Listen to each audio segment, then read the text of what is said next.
Yes, we bali kubanga okyaliko Red Zone TV nga bulijjo we bali kubanga ogoberera yonna gy'osinzira okubanga gy'otulabira kyokola kya mutawaana nnyo gwe yamala okusubscribinga atugoberera agenda mu comment section alikinga ate naawe asharinga so kati bw'atanaba kubanga okola ebyo nja kukusaba genda wansi wolabe ekigambo subscribe kikwateko kwata kade aka notification kakuyambako okujjukiza singa Red Zone TV ebeetaddeyo ensonga yonna. Nina wano breaking news amawulire njagala okubanga nkuwa gwagobererwa mukutu guno eyamala okusubscribinga Robert Kyagulanyi Ssentamu ng'ennaku z'omwezi 9 omwezi guno gwennyini ogwokutaano omwaka 2024 yalangiriddwa ng'omu ku bawanguzi aba award endala eyabaddeyo omulundi ogw'ekinaana annual Peabody Award winners. Ngenda kusomera listi abantu be yabadde nabo naye amawulire gano e Uganda gakamala okubanga gatuuka era oyinza okubanga osookedde wano ku Red Zone TV okubeera nga ogamanya.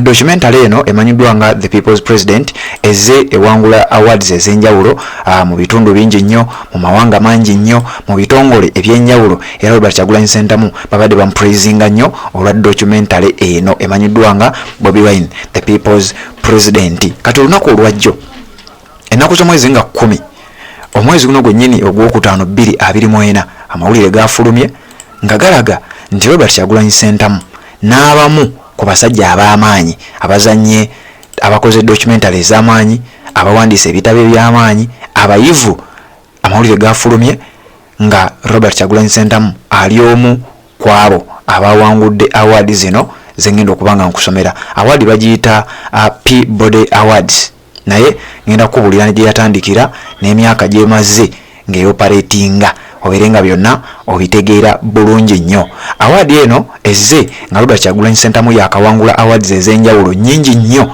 okuva mu bitongole ebyenjawulo okwetoolola ensi yonna. Kati kino kye twogerako bakiyita Peabody Winners Documentary. Documentaries ziri 6 ezawangudde ku ceremony zaabwe oba omukolo ogwabadde ogw'ekinaana 84th annual Peabody Awards ceremonies. Kwabaddeko abantu 4 bengenda okubanga nkusomera obeerenga okitegeera bulungi nnyo gwali ku mukutu ogwa Red Zone TV. Waliwo abayitibwa PBS 20 Days in Mariupol eyo mugiddukira documentary ye yawangula Oscars naye nga Robert Kyagulanyi Ssentamu naye yali omu ku baali nominated. Kuliko All That Breathes bawangudde, All the Beauty and the Bloodshed nabo bawangudde, POV While We Watched eyo nayo documentary n'endala emanyiddwa nga The Stroll nayo documentary. Kati ya Robert Kyagulanyi Ssentamu nejja Bobi Wine The People's President okuva ku mukutu guli oba mu kitongole ekimanyiddwa nga National Geographic kakati eno mu Peabody Award naye n'abanga ate afunye award ye wetwogerera Robert Kyagulanyi Ssentamu ayongedde okubeera nga akola ebyafaayo. Annual 84th Annual Peabody Winners balangiridde abantu abawangudde award eno.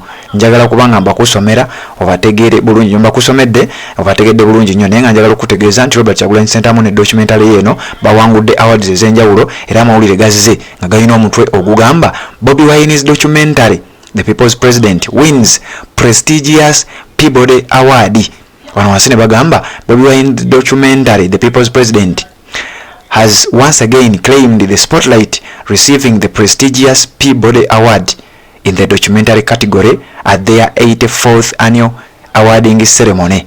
Nti Robert Kyagulanyi Ssentamu ne documentary ye eya The People's President nate azzeemu n'abanga ate amulisa eggwanga Uganda okuliteeka ku map bw'awangudde award emanyiddwa nga Peabody Award mu category emanyiddwa nga documentary category ku mulundi ogw'ekinaana ng'ekitongole kino ekya Peabody abasinga obungi kye bategedde nga Peabody naye nga kiyitibwa George Foster Peabody Awards. Robert Kyagulanyi Ssentamu okuviira ddala mu mwaka gwa 1990 awards zino kigambibwa mbu zibadde ziricognizinga stories ez'amaanyi nga ziricognizinga abawandiisi b'ebitabo ab'amaanyi, documentaries ez'amaanyi naddala eziri mu real life ngeno yennyini gye twogerako eya Robert Kyagulanyi Ssentamu. Kati gwali ku mukutu ogwa Red Zone TV amawulire gano oyinza okuba tolina walala wagalabye osookedde gafuna ano kyovola nja kusaba sharinga information ene tuuke wala ate genda olikinge kubanga gyokoma okulikinga information gyekoma okubeera nga etambula. Kati kino awadi eno gye njagala okubanga nkusomera kyeki. Ennaku z'omwezi zaali nga 29 omwezi ogwokusatu mwaka gwa 1941 emyaka 83 egiyise ekitongole kino kyatandikibwawo ekimanyiddwa nga George Foster Peabody Awards mu ggwanga erya United States of America. Era award eyasooka ya presentingibwa omusajja amanyiddwa nga Henry W. Grady ng'ava mu kye bayita College of Journalism and Mass Communications at the University of Georgia mu ggwanga erya USA. Programu eno oba ekitongole kino kyatandikibwawo omusajja eyali ow'amaanyi mu ggwanga erya America nga bamuyita George Peabody, era nga agezaako okuwonalinga oba okusiima abantu abaali bakoze ebintu eby'amaanyi, abantu abaali bakoze documentary ez'amaanyi, ebintu byonna kasita biba nga bisobola okukyusa ensi. Kugambye award yasooka yagabibwa ng'ennaku z'omwezi 29 mwezi gwa kusatu 1941 gy'emyaka 83 egiyise. Kati we twogerera Robert Kyagulanyi Ssentamu amaze okubanga naye awangula award ey'omulundi oba mu kutegeka kwabwe okw'omulundi ogwa 84. Robert Kyagulanyi Ssentamu tabadde yekka, babadde abantu bangi abawangudde awards mu categories ez'enjawulo nga bwemba kuwadde obategedde. Sijja kubanga mbakuddiramu naye nga wano bagamba nti Robert Kyagulanyi Ssentamu bamuwadde award eno oluvannyuma lw'okwetegereza okwekennenya n'okugoberera documentary eri emanyiddwa nga Bobi Wine the People's President. Bagigoberedde nga balaba true story nti ebintu bino teyabizannya buzannyi wabula byaliyo mu bulamu obwa bulijjo bannayuganda babifeesinga, nga kiraga nti omusajja ono yali courageous nnyo era yayiwawo omubiri gw'amaanyi nnyo okubeera ng'alaba eggwanga lye nga likyuka.